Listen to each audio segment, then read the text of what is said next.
कि जब समाज में सांप्रदायिकता है, समाज में धर्मांधता है और लोग धर्म और जाति से ऊपर उठकर सोचने को तैयार नहीं हैं, तो हमारी क्रांतिकारिता और उसकी रणनीति उस पर बहुत ज़्यादा गंभीर विचार विमर्श करने की ज़रूरत है। क्योंकि हम जो बोलते हैं वो समाज में लोगों को समझ में नहीं आता है। दिक्कत उनकी नहीं है कि उनको समझ में नहीं आता है, दिक्कत हमारी है कि हम उनको समझा नहीं पाते हैं।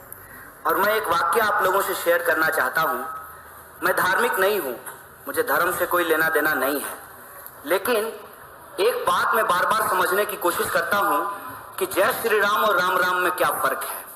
और ये बात मुझे समझ में आती है कि जय श्री राम और राम राम में ये फ़र्क है कि जय श्री राम के नाम पे हिंदू टेरर को फैलाया जा सकता है, लेकिन राम राम के नाम पे हिंदू आता हूँ। हमने कहा कि राम जब सबरी का बेर खा रहे हैं, उस राम की तस्वीर आरएसएस को नहीं भाती है। राम की कौन सी तस्वीर आरएसएस को भाती है? कान तक धनुष का प्रत्यंचा चढ़ा रखा है राम, और इस बात के लिए तैयार हैं कि किसी की भी गर्दन काट देंगे। तो ये जो सवाल है, धर्म का जो ये विश्लेषण है और लोगों के विश्वास का, लोक संस्कृति का, धार्मिक आस्था का जिस तरीके से राजनीतिक इस्तेमाल किया जाता है अपने आर्थिक फायदे के लिए, इस बात को समझना बहुत जरूरी है। दंगा, टेरर या कोई भी चीज, उसके पीछे उसका एक पॉलिटिकल इकोनॉमी काम करता है।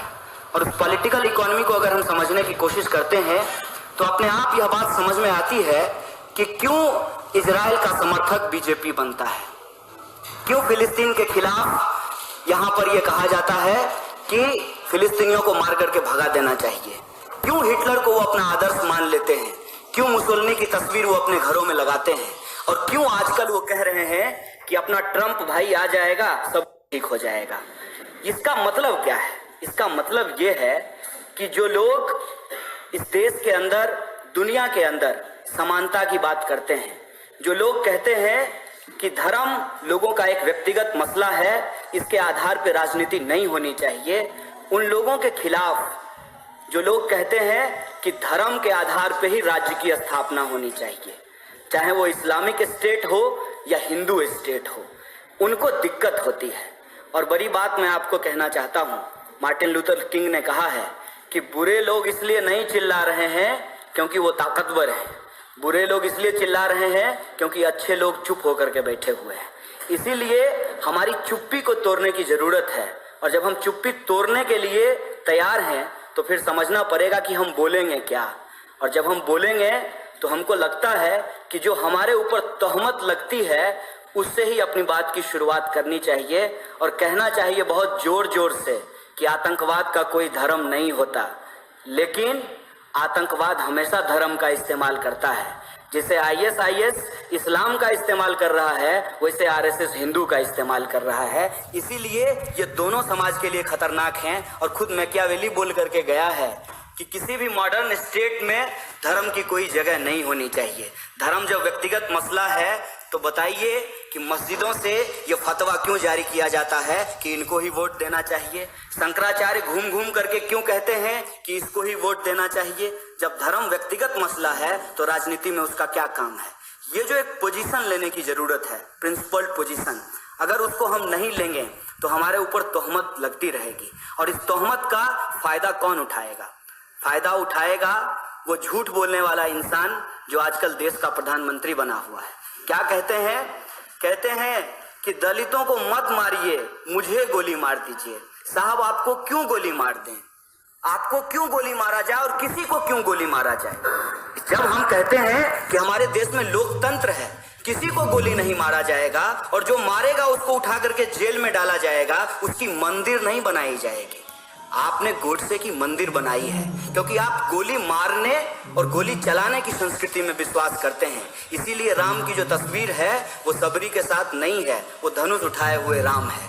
इस बात को हमको समझना पड़ेगा। और हिंसा का जो पॉलिटिक्स है उसकी जो फिलॉसफी है उसको हमको डिकंस्ट्रक्ट करना पड़ेगा कि कोई भी धर्म इस बात को नहीं कहता कि आप सामने वाले की जान लेकर के अपना आर्थिक और राजनीतिक हित साध लीजिए, ये कोई धर्म नहीं कहता। और हिंदुस्तान के अंदर जो फिलॉसफी है, उसके अंदर जो परंपरा है वो तो और भी मजेदार है। यहाँ पे बुद्ध और कबीर की परंपरा है, यहाँ चारबाग की परंपरा है, यहाँ अगर ब्राह्मणिक परंपरा है तो उसके खिलाफ श्रामणिक परंपरा भी है। और हमको लगता है कि इस ब्राह्मणिक परंपरा के खिलाफ श्रामणिक परंपरा को हमको जिंदा करना पड़ेगा। ना धार्मिक होते हुए भी धर्म के अंदर जो अच्छी बात है उसको हमको बाहर निकालना पड़ेगा। और जो लोग पोंगापंथी फैलाते हैं समाज में, जो रूढ़िवादिता फैलाते हैं समाज में, उनको मुंहतोड़ जवाब देना पड़ेगा। चाहे वो मौलाना हो जो कुरान का गलत इंटरप्रिटेशन करते हो, उसके खिलाफ भी कुरान पढ़ करके उनको बताएंगे कि आप गलत कुरान की व्याख्या कर रहे हैं। और जो लोग पंडित हैं टीका लगा करके कहते हैं कि धर्म का मतलब ये है, गीता पढ़ करके उनको समझाएंगे कि धर्म का मतलब क्या है। और हमको लगता है कि आज वो समय है जहां हम बार बार इस बात का विचार करें कि किसी की हत्या क्यों नहीं हुई, गांधी की ही हत्या क्यों हुई। इस बात पे हमको बार बार सोचने की जरूरत है। गांधी की हत्या इसलिए हुई कि गांधी को पचा पाना मुश्किल होता है। गांधी को पचा पाना इसलिए मुश्किल होता है क्योंकि गांधी इस देश के अंदर जो लोक संस्कृति रहा है उस ट्रेडिशन को वो रिवाइव करते हैं। और अगर हम उस लड़ाई को आगे बढ़ा करके देखते हैं तब हमको लगता है कि गांधी के साथ साथ इस संघर्ष में हमारी अगर सबसे ज्यादा मदद किन्हीं से हो सकती है तो वो बाबा साहब भीमराव अंबेडकर थे, जो बार बार कहते थे कि इस देश की सबसे बड़ी समस्या कास्ट है और कास्ट के चलते जो रिलीजन का जो स्ट्रक्चर है वो बदल जाता है। इसीलिए बाहर के जब आप क्रिश्चियनिटी को देखेंगे तो वहां पे कास्ट का स्ट्रक्चर आपको नहीं मिलेगा, लेकिन जब आप केरल जाएंगे